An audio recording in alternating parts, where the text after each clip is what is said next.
आप सभी का स्वागत करते हैं भोजपुरी इंटरटेनमेंट के यूट्यूब चैनल पर।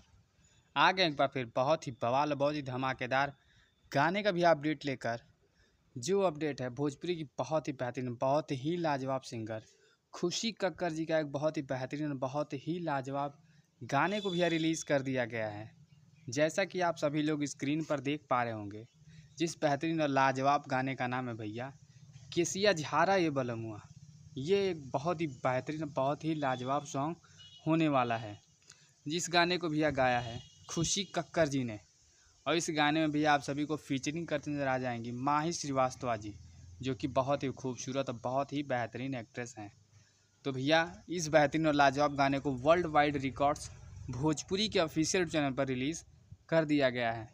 तो जितने भी आप भोजपुरी को देखने सुनने वाले हैं, माही श्रीवास्तव, खुशी कक्कर जी के जो फ़ैन हैं, जिन्होंने इस बेहतरीन और लाजवाब गाने को अभी तक नहीं सुना है, तो जाएं वर्ल्ड वाइड रिकॉर्ड्स भोजपुरी के ऑफिशियल चैनल पर जाकर इस बेहतरीन और लाजवाब गाने को अपना ढेर सारा प्यार आशीर्वाद दें।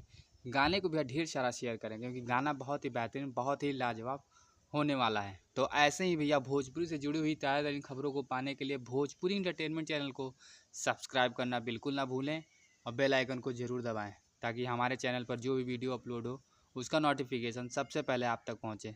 तो फिर मिलेंगे हम ऐसे ही बहुत धमाकेदार अपडेट को ले। तब तक जय हिंद, जय भोजपुरी।